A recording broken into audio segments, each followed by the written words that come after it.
All right, welcome to the Young Turks. Cenk, Uygur, and normally, of course, I host a show with a lovely and brilliant Anna Kasparian, but instead today we have John Iadarola. Equally something? Okay. Insert 2 adjectives. Wang, wang, wang. No, I'm kidding. That's I'm kidding. 3. All right, so seriously, Anna's out on vacation this week, but we've got some great shows ahead for you guys, including tonight. John's gonna come back for Ask Me Anything, which we do on Tuesdays. That's live and free and available to everyone. But the only folks that can ask questions are members, so you can either sign up for membership through YouTube and get YouTube Young Turks membership.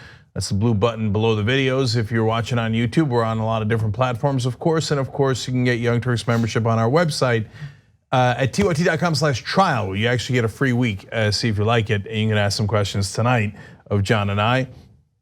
We've got a lot of great guests for you guys throughout the week, including John Delaney on Friday, a presidential candidate. So that'll be fantastic too. Might win your vote. You never know. He's the longest running candidate, certainly in this election cycle. He began running for president a long time ago. So curious to see his positions on Friday.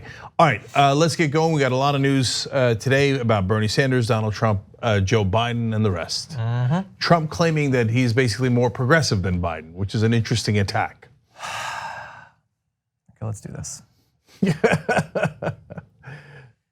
Okay, I think I got it. Okay, Trump's new thing is pardoning members of the US military charged with a variety of different types of war crimes. And in that effort, he has a lot of Republican defenders, including California Congressman Duncan Hunter, a guy who is facing his own charges of a different variety. He's a big defender of members of the military charged with those war crimes. And in defense of them, at a recent town hall, he actually admitted to his own bizarre behaviors, as you'll hear in this audio. Eddie was a Navy chief, around 40 years old. I think he's 39. 19 years in the Navy, 8 or 9 combat tours. There was a disagreement in their platoon. So a year after coming back, some of the SEALs in his platoon basically came to the agreement that they would accuse Eddie of killing the ISIS terrorists. Okay? Because Eddie did one bad thing that I'm guilty of too. Taking a picture with the body and saying something stupid, and then texting that. So he took a picture with the body, with his knife out, and texted it to some buddies and said, "I got this one with my knife." Okay? I taken pictures just like that when I was overseas. Didn't text them to anybody, didn't put them on Facebook or Instagram, but a lot of my peers, a lot of us have done the exact same thing. Okay, so to be clear, the individual that he's talking about there and comparing his own behavior to is Eddie Gallagher, someone we've talked about it several times on the show. Now, you might believe that you just heard Duncan Hunter describe the one bad thing that he did, which was taking a picture. Sort of begs the question, what did he take the picture with? That is the corpse of a person that he had just murdered. Among the accusations against Navy SEAL Eddie Gallagher are that he stabbed and killed a wounded person, also shot at non-combatants, posed for a photo, and performed his re-enlistment ceremony next to a corpse. According to a charge sheet from November, Gallagher has pleaded not guilty. So yes, he did take the picture with the corpse after making it a corpse. He also would sometimes get into the machine gun mounted in the back of an army vehicle and then begin firing at residential areas just randomly. Yes. I don't know if he took a picture of that though. Yeah, so Duncan Hunter has 2 different problems in that little speech. One is the lie and the other is the truth. So the lie is, oh, he did one little thing. No. If you notice, in the middle of Duncan Hunter's story, he said they had a disagreement in his platoon, and all of the other Navy SEALs turned him in because that's what Navy SEALs do all the time, right? Oh, it's a slight disagreement. He was jaywalking in Iraq, and we all decided to turn him in. That's not what happens. No, all the other Navy SEAls turn you in when you've committed a horrible crime, including killing wounded people you've already captured, or shooting at civilians wantonly. Possibly leading to the deaths of anyone who was on the receiving end of those random bullets, including men, women, and children. So the fact that the other Navy SEALs turned him in should give you a pretty good sense of how bad the action here was. And by the way, credit to those guys for caring about war crimes, caring about doing their jobs right, and turning in a bad apple. So a lot of times people say, oh, they're just bad apples, but the good apples never turn them in. But in this case, they did. So it gives you the sense of the severity of the crime and the integrity of the other Navy SEALs. Now we get to the problem with the truth. Duncan Hunter's like, oh yeah, I committed war crimes too. I take pictures with the bodies of the dead. Now, that's not on the same level as the other crimes that we just talked about. I don't know what the ramifications for that are. I'm sure that it's wrong, and so I suppose, I'm sure that he should be reprimanded for that since he just admitted it. So in militarily, I don't know what form that reprimand would take. He didn't admit to killing anyone illegally, thank God. I don't know if he did or didn't, but the fact that he seems to diminish significant war crimes does not give you a lot of comfort. Yeah, and we're gonna play a little bit more video of him that will enhance that idea, that he perhaps does not take this entire thing very seriously, even though the thing he's admitted to is about the lightest of all of the charges that I've heard. There are individuals who were snipers that decided to just shoot the elderly and kids when they had no reason to believe that they were threats. Again, randomly firing to residential areas, maybe killing people, maybe not, that's part of the game. Those are obviously far worse charges. But I do want to focus on one thing that he said in that first section. He said they all came together and they decided to accuse him. So he is sort of implying that it's just an accusation. And sure, all of these things will be investigated. It's a bit odd that he posed next to the corpse that they're saying he didn't actually kill. Everybody there agrees that he did. But the narrative there is that lawyers are, he says in one case, he says the military justice system is corrupt and it's run by lawyers who target war fighters, as if it's this ongoing campaign to just destroy anyone who happened to serve abroad. Well, look, I haven't tracked all of the people who've been charged with war crimes in the decades that we've been fighting in that country, but I can name a few that are being considered to be pardoned, like 3, 4 individuals. How many people served in Iraq? Tens of thousands. If this is a campaign against our war fighters, it's still in its incipient phase, I would say. There's only a few people whose crimes rose to the level where, yes, we're having a conversation about whether this is what our soldiers should have been getting up to. Now, in the case of Duncan Hunter, a guy who has a very loose attachment to the rule of law here domestically, get an idea of what he thinks the philosophy for our war fighters abroad should be. If the American people and if the American people want to send men like me overseas to kill bad people, then let us do that, okay? If you don't think that we should be doing that, then maybe we shouldn't be in Iraq, maybe we shouldn't be in Syria, maybe we shouldn't be in Afghanistan, then let's not do it at all. But don't pay me and train me to go kill bad people for our people in this country, meaning for the American people. Don't have me go do that and then come home and be punished because you made me into a person that kills bad people. I was an artillery officer, and I was an artillery officer in Fallujah in 2004. We definitely killed civilians. That's what war is. So it was not intentional. This case. That's what war is.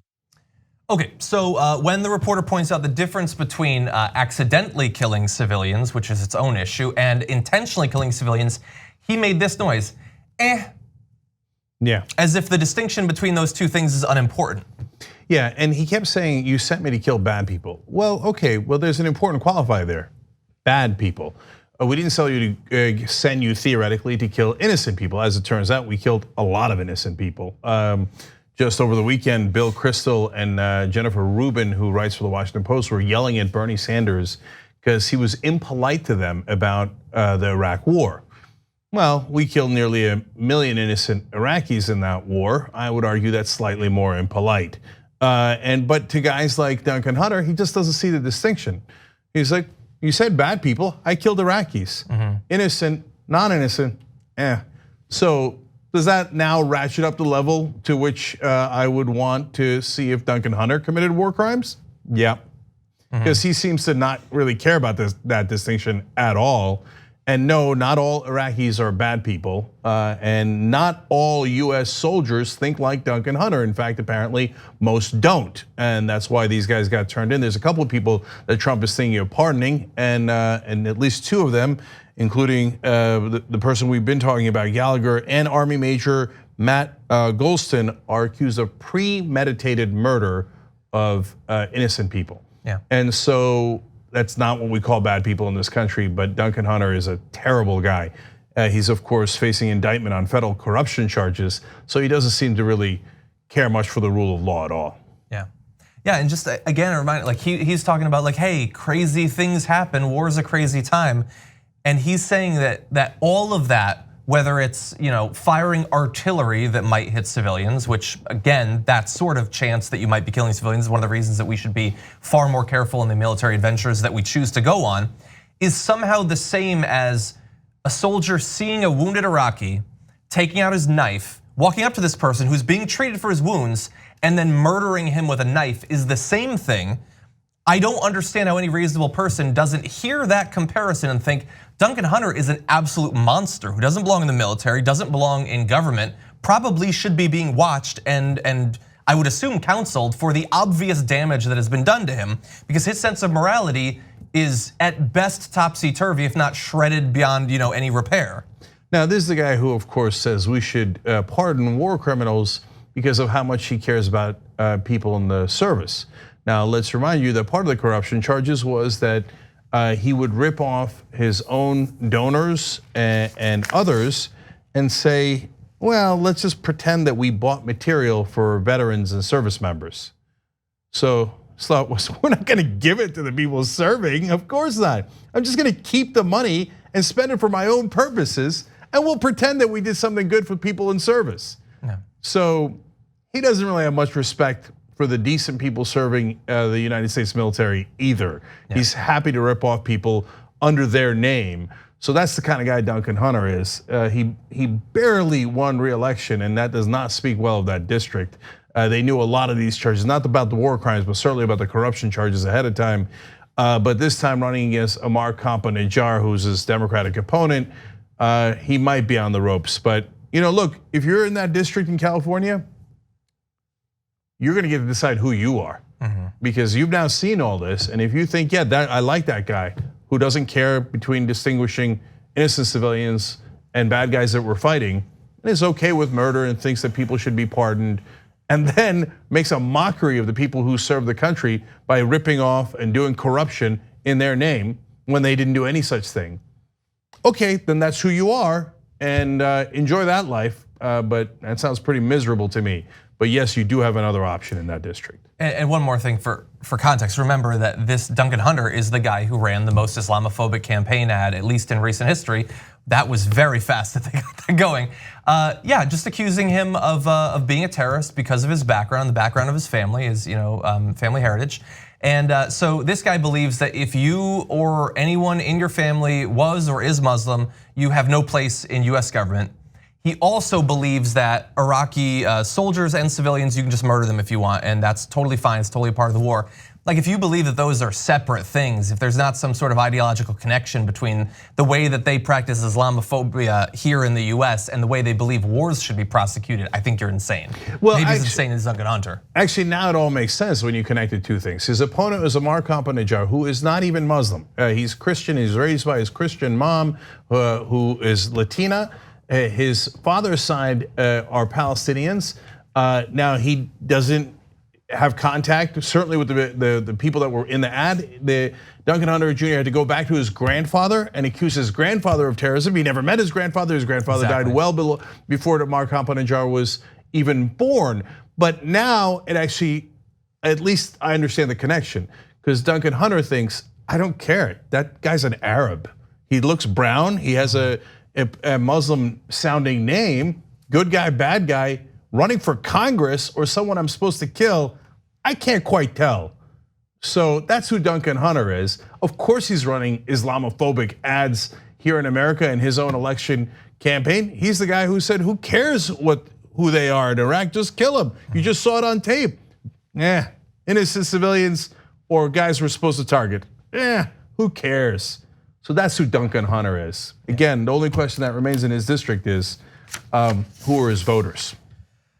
Why don't we take our first break? Yeah, all right. Now that we're done with war crimes, let's take a break. Bernie, we'll come back to Bernie Sanders, who has, as of right now at least, has not been accused of any. Yeah, well, no, he's actually literally been accused of being against war. The New York Times article over the weekend or last week was unbelievable. It was one of the most bizarre, ridiculous things I've ever seen. Just accusing Bernie Sanders over and over of being for peace. So with a straight face, like, this guy's for peace and has been for peace his whole life. How could this guy possibly win? It's not an opinion column. It was a straight news article about how he is gonna have trouble winning in his election in the Democratic primary because he doesn't want to rip people's throats out. And so anyway, he has 2 new proposals, Bernie Sanders. So we'll tell you what they are, and tomorrow the New York Times and Politico will attack it.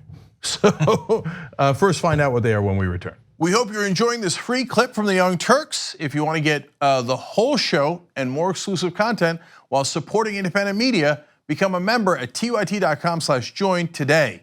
In the meantime, enjoy this free segment. All right, back on the Young Turks. Let's go to the members. tyt.com/trial, by the way, to become a member. Get a free week when you go through that URL. The Mathematician says, Cenk and Johnny for hour 1, and Anna gets a much-deserved vacay. Definitely the hardest working woman in cable news. No one who doesn't watch news on the internet knows, LOL. Other than Meghan McCain. Yeah, sure. Tracy says, I love all you guys, but could you bring on marijuana a little sooner? Watching him be groomed is one of my favorite spots in my day. That was actually backed up by several people, including Chris Durand. So there's a fascinating new thing going on the internet where you guys watch us groom marijuana. Okay. What if that got more viewers? We just ran it for the full hour. Yeah, that would be really, really sad. Okay. Megan says, defend the seal by throwing a bunch of other seals onto the bus. Classy, referring to Duncan Hunter. Chris Box says, could we get the TYT Army to shame the news into saying that all the natural disasters are consistent with what scientists have been warning us as climate change?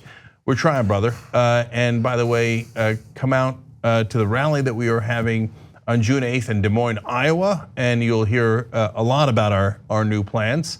So JD Scholten, who's running against Steve King, or he did in the past, likely to again, will speak at the rally. Richard Ojeda will speak at the rally. Alison Hartson will as well. And I'm going to unveil a new plan there that could affect the presidential race. So having you guys there be super important.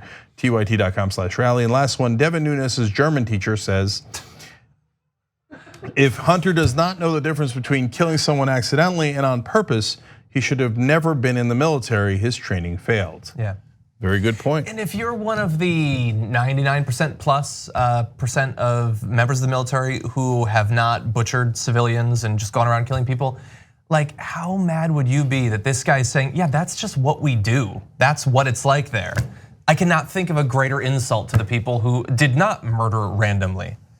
By the way, if you serve with Duncan Hunter and would like to tell us about crimes he committed, just email us at tyt.com. Yeah. There's a Proton way of doing that. I don't know what that means, but it keeps it safe. Yeah, Kenny Clips is on Telegram, just message him. Okay, and then one last quick thing for you guys for today. We're gonna cover Kamala Harris's town hall, instant analysis at 11 p.m. Eastern, 8 p.m. Pacific, okay? So, and Brooke and Ida are gonna join us as well, so don't miss that. I thought our coverage of Beto O'Rourke's town hall was very instructive, and I feel that I know about him a lot better now. So I'm looking forward to the Kamala Harris one. All right, yeah. John, what's next? Okay, let's talk about Bernie. Senator Bernie Sanders is working on a set of policies designed to give workers more control over the corporations that they work for. First, a quote from Bernie Sanders about his philosophy going into these sorts of policies. He says, we can move to an economy where workers feel that they're not just a cog in the machine, one where they have power over their jobs and can make decisions.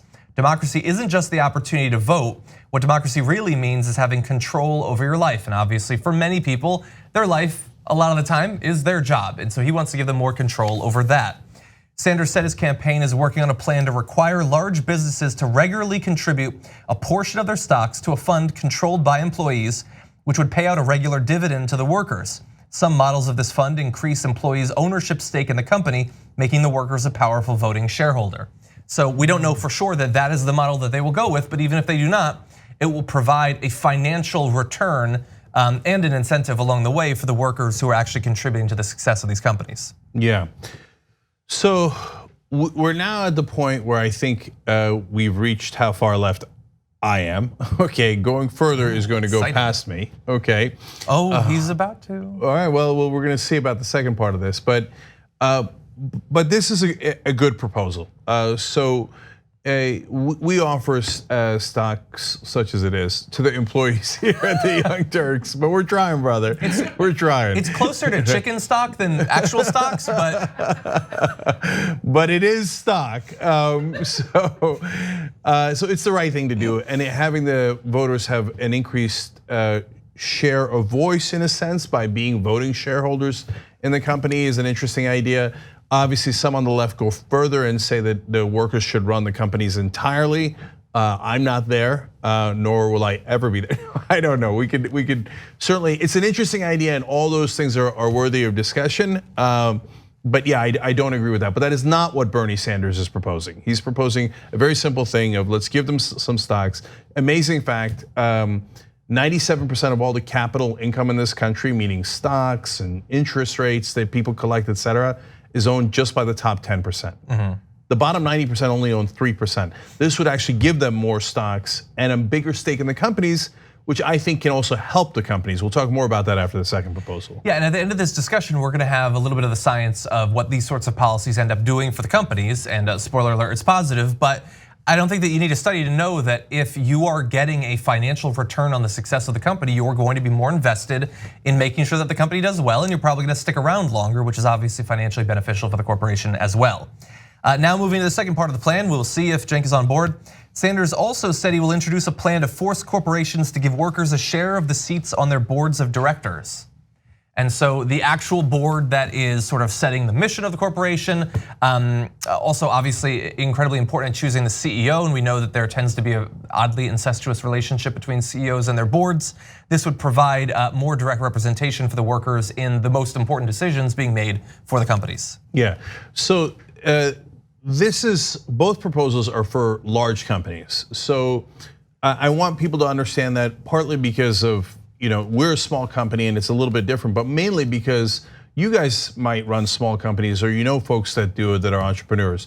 They're not gonna come in and say, okay, you've got a 4-person shop. I need you to put the cash register person, et cetera, on your board. A lot of people be like, what board, right? But there's small size companies, there's mid-sized companies. That doesn't apply here. This is for large companies. And this is not unprecedented. Germany does it. And Germany has a very stable economy, and partly because there's labor representation on the boards. So what does that do? It stabilizes the company because then you are not as worried about, hey, I gotta make my quarterly earnings so I can get a big bonus this year if I'm an executive. But if, hey, that winds up being too risky in the long run, who cares? Because as long as I made my bonus, that's what happens here in America. But in places like Germany where labor's on the board, they go, we care.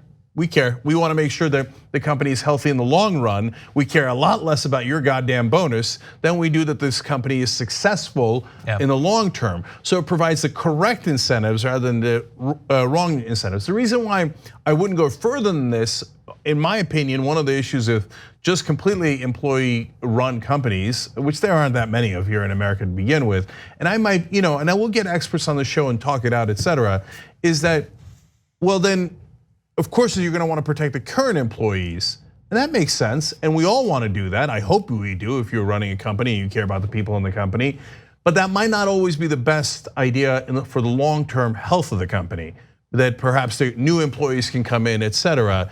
But a mixed model like this has clearly shown success throughout the world. Yeah, and we don't yet have more details on Sanders' plan, although that is forthcoming. But what's interesting, the little wrinkle right now, is that Sanders is in this election not the only one with these sorts of ideas, and in fact there is competition directly in this area. So Senator Elizabeth Warren, she's proposed a co-determination plan that would require US corporations worth more than $1 billion to let company employees select 40% of the company's board of directors. So a similar sort of idea, except with the specifics. Now, 40% of a board is a large percentage of the board, but requiring it for only corporations with $1 billion or more in value means that it will not affect the vast majority of corporations, of course. Yeah, so I think it helps them make more holistic decisions, and it's been borne out by the countries that have tried it. The executives don't want it at the larger companies because they think, well, then I got to care about my employees. Exactly. Yeah.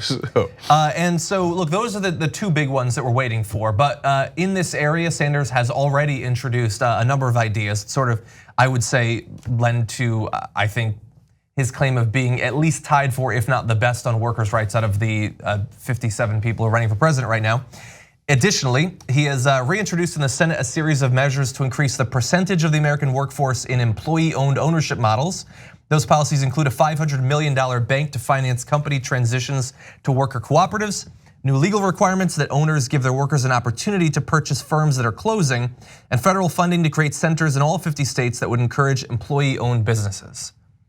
Yep. So all of these designed to move us not to some sort of communist fantasy or whatever. God knows what Fox and friends are gonna say about this tomorrow, but to make sure that the actual workers who are working for these corporations that are determining whether they are successes or failures will actually have some say in that.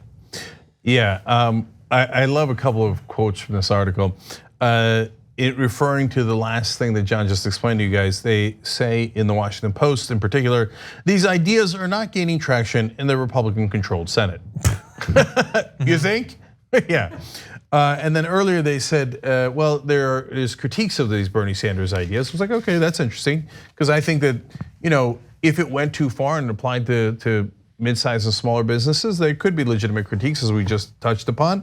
No, the critiques are it discourages entrepreneurs from starting businesses and will lead investors to seek to put their money overseas.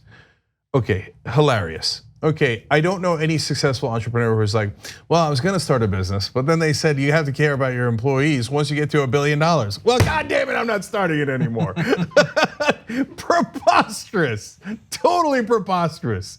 And so, secondly, this is the threat that corporations do all the time. Oh yeah, we'll move our business overseas where they don't give a damn about employees, then you'll see, right? Well, I love how you claim to be patriotic. They're like, no, we're corporate America, right? Sounds like Captain America, right? You're not Americans, you're a machine. And you just threatened us. I don't know if you know that, right? Yeah. It's pretty clear. And second of all, where are you gonna go? You're gonna go to Germany? No, they have stricter laws. In almost all of Europe, they have stricter laws.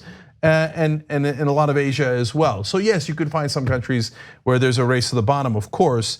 But then you know what we could do? We're like, oh, okay, great. You wanna move to Vietnam? Okay, no problem. You're no longer an American company. You can't get any contracts with the federal government. Oh no, but I want American. I want a federal. No. You just said you're not American. Oh, you want to take advantage of tax loopholes in Ireland or in other places or the Cayman Islands? No problem. You're not an American company anymore. Oh, wait a minute. Wait, which one? Pick a lane, dude. Pick a lane. You don't want any more federal government contracts? No problem at all. Vietnam, here you go, right? And I don't mean to pick on Vietnam. There are many other countries that do that. But but you can't have your cake and eat it too. These are reasonable ideas that actually help because they stabilize companies and they help the American worker. Yeah. You want to move to some other news? Okay. Under Donald Trump, the EPA is not what it used to be, and it is coming for your land, it's coming for your air, it's coming for your water, and in just a 24-hour period, multiple different ways that the EPA is trying to destroy the environment that you rely on for life. So let's talk about two pieces of news. This just happened in the past day. Director of the US Geological Survey, James Riley, a White House appointed former oil geologist, ordered that scientific assessments for the potential impact of climate change only use computer-generated models that track that impact until 2040.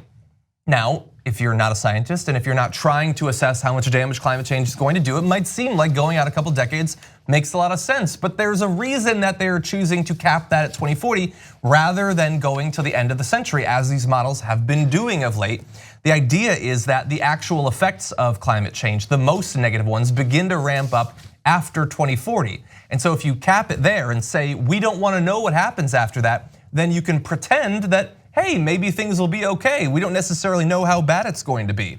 And previously, as I had pointed out, they usually go until the end of the century when the effects are far, far worse.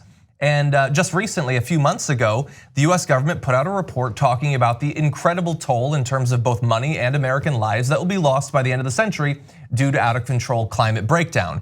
They're not interested in having any more reports like that. And so by simply cutting off when you can analyze to, they're hoping to pretend to lull you into a false sense of security when it comes to the climate. Okay, let's come up with a fun outlandish example. So let's say aliens planted a bomb in the middle of the earth that could make the whole planet explode, and the scientists found it. Oh, wonderful, they did a great job, right? I heard about that on Alex Jones, actually. Is that right? It's possible. And scientists say it is likely to go off somewhere between 2038 and 2052. And Trump says, let's stop studying that bomb after 2040. You'd say, that doesn't seem like a good idea. You might catch it in 2038 and 2039, but if you stop studying it, maybe it's going to go off in the bigger portion, right? And of course, here, climate change is not like a bomb. It is more gradual, but it is happening all throughout. We're in the middle of it now. It's not like it's going to start at a later date, but it does get progressively worse and worse, and hence capping it at 2040 is obviously done to make sure that you don't know the full science and the full facts. And so I had a guest on the conversation a little while ago, and I asked him, he's a scientist, if there's any Republican scientists left. And I don't know, that's a genuine question. I don't know how you could be a scientist and still remain a Republican. It's gotta be deeply embarrassing. The whole party's against what you do. And so, okay, so are you proud if you're a Republican scientist? Like, that's right, we should stop doing science after 2040. Don't let anybody know what's gonna happen.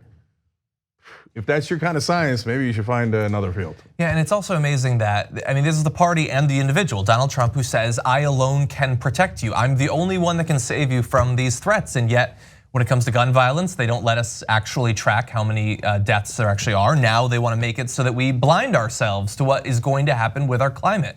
How are you going to protect us from something that you won't even look at? You won't even acknowledge what's going on, and you're supposed to be our defender, and yet they maintain that reputation. But there was one other piece of news in the environment. This is perhaps less important on a global scale, but still pretty shocking when you see the details.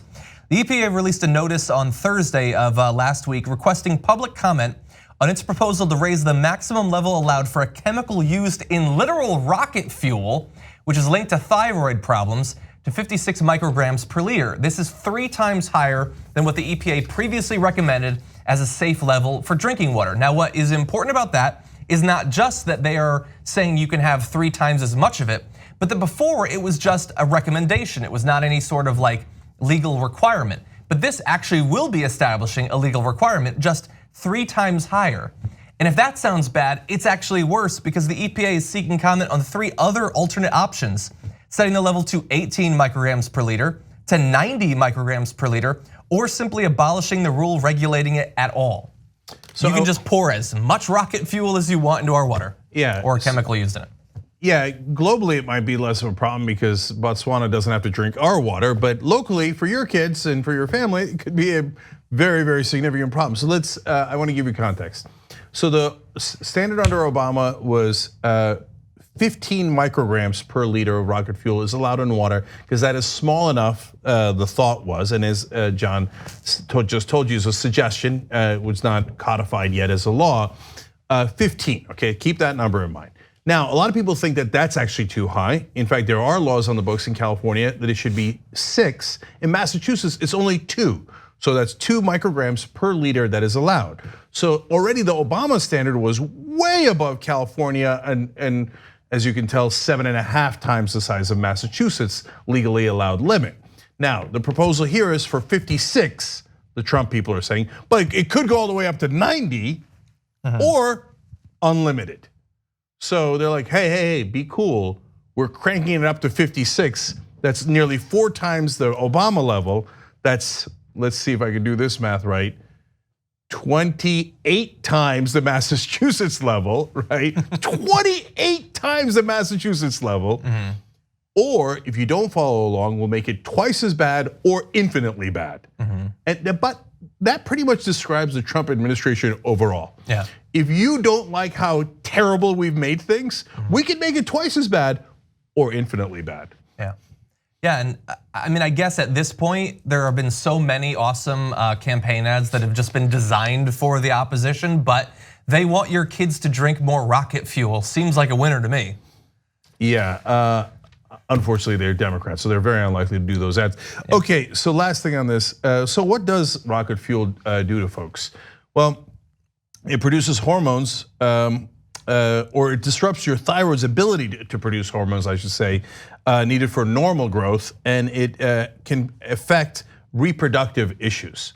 So, ironically, you know those conspiracy theories that Alex Jones has about gay frogs and the feminization of society because of what's in the water. It turns out his boy Trump is the one that wants to do that in a way that could actually do it. Right, as opposed to nonsense conspiracy theories, this could actually affect the thyroid, the hormones, and all the other things that they talked about. And what do they do now? Or do they turn around and all those people who are doing those conspiracies? Oh my God! It turns out Trump's the lizard people, right? No, they're like, yeah, that's right. Rocket fuel in the water. Let's make sure we screw around with our hormones. Yeah. You seem a little bit like you've been drinking some rocket fuel. You're a little bit excited right now. We are trying to prevent that. Yes. The folks who previously pretended to warn you about that are now totally hunky-dory because their dear leader has told you that it's a great idea for your kids to drink rocket fuel. It's not. Yes, for the record, it's not. Okay, so why don't we take another break, and when we come back, where is Robert Mueller? And Donald Trump launches a new attack against Joe Biden. We'll see how he responds. Yeah, and Mueller, I'm starting to get pissed. So we'll talk about that when we come back.